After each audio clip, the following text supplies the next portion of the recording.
جب ہم شادی کرنے بچے کی جاتے ہیں یا بچہ خود نوجوان بیٹھے ہیں، ہماری ڈیمانڈ کیا ہوتی ہے؟ لڑکی کیسی ہو؟ 3-4 شرطیں، خوبصورت ہو، ذرا اچھا سا جہیز لے کر آئے، خاندان اچھا ہو، بس تعلیم یافتہ ہو تو اور اچھا ہے، 3-4 چیزیں۔ اچھا لڑکا کیسا ہونا چاہیے؟ اگر لڑکی والے مجھے سن رہے ہیں، بزرگ اپنے بچی کے لیے رشتہ ڈھونڈتے ہیں تو کیا دیکھتے ہیں؟ وہ کہتے ہیں نا کہ مرد کی خوبصورتی تو اس کے جیب سے ہوتی ہے، رنگ روپ نہ بھی ہو، پیسے والا تو پھر بھی چل جاتا ہے، لیکن بہرحال چلو دکھنے میں اچھا ہو، پیسہ ہو، ذرا غلط کوئی کام، بڑے غلط کام نہ کرتا ہو۔ اچھا ہمارے یہاں غلط کام بھی اپنی مرضی سے بنائے ہوئے ہیں، ہماری لسٹ کچھ اور ہے، شراب نہ پیتا ہو، جوا نہ کھیلتا ہو، ہیروئنچی نہ ہو، نشئی نہ ہو، ایسے کام نہ کرتا ہو کہ جس میں معاشرہ برا کہے۔ یعنی ہمارے نزدیک برائی بھی وہ والی برائی ہے جس کو لوگ برا سمجھتے ہیں۔ یہ چیک کرتے ہو کہ نماز پڑھتا ہے کہ نہیں پڑھتا؟ شراب پینا حرام، مگر نماز نہ پڑھنا اس سے بھی بڑا حرام، مگر بے نمازی کے تو کوئی پرابلم نہیں ہے۔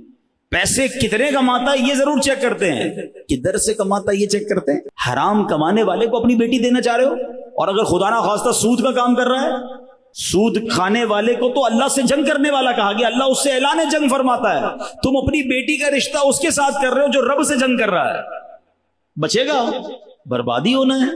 اچھا پیسے حرام کے ہیں، آپ کی بچی کو بھی حرام کھلائے گا، آنے والی نسلوں کو بھی حرام کھلائے گا، بٹ nobody care، کون خیال کرتا ہے اس چیز کا؟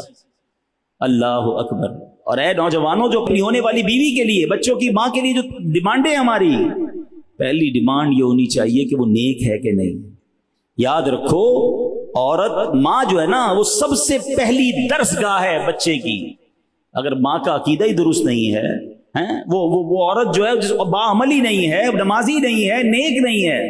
آپ کو پتہ ہے غوث پاک جب پہلے دن مدرسے میں گئے، قاری صاحب نے کہا پڑھو بسم اللہ الرحمن الرحیم، غوث اعظم نے 18 پارے زبانی سنا دیے۔ پہلے تو قاری صاحب حیران ہو گئے، پھر کہا اور 19واں بھی پڑھو، کا اتنا ہی یاد ہے؟ کدھر سے یاد کر کے آئے؟ پہلے دن مدرسے میں آئے ہو؟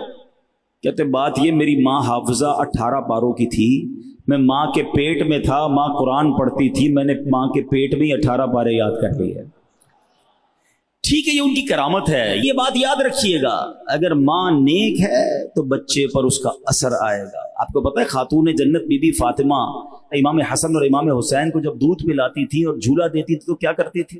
تلاوت قرآن کرتی تھی۔ اب بتاؤ نا کیسی اولاد ملی؟ تو سب سے پہلا یہ فارمولا اگر آج سمجھ آ جائے نا، یقین کریں ہے بڑی گہری لائن، آج اس لائن کو یاد کر لو۔ اپنی بچی کے لیے رشتہ ڈھونڈنا ہو یا اپنے بیٹے کے لیے رشتہ ڈھونڈنا ہو، یا خود لڑکا سوچ رہا ہے کہ میں نے کہاں شادی کرنی ہے، یا میری بہن اگر کوئی سوچ رہی ہے، شادی اس سے کرنا جو اللہ کو راضی کرنے والی زندگی گزار رہا ہو۔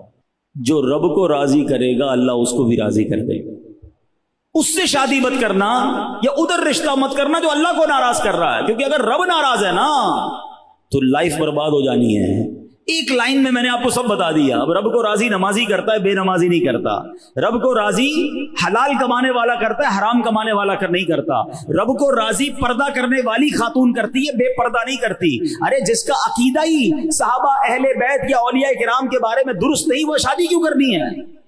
ہمیں سب سے پہلے یہ دیکھنا ہے اس کا ایمان کیا ہے، اس کا عقیدہ کیا، اس کے اعمال کیا۔ پیسہ تو آنی جانی شے ہے، آپ نے نہیں دیکھا کئی واقعات ایسے ہوتے، مالدار گھر میں بچی دیتے، تھوڑے دنوں بعد وہ کنگال ہو جاتا ہے، ہوتا ہے، کاروبار تباہ ہو گیا۔ لیکن اگر بندہ دیندار ہوتا ہے، بندہ اللہ کو پسند کرنے والا ہوتا ہے، اللہ کی رضا والے کام کرنے والا ہوتا ہے، اللہ پھر اسے کھڑا کر دیتا ہے، پھر اس کے اچھے دن آ جاتے ہیں۔ لیکن اگر کام ہی غلط کر رہا ہے، حرام کام کر رہا ہے، تو پھر بچنا مشکل ہو جاتا ہے۔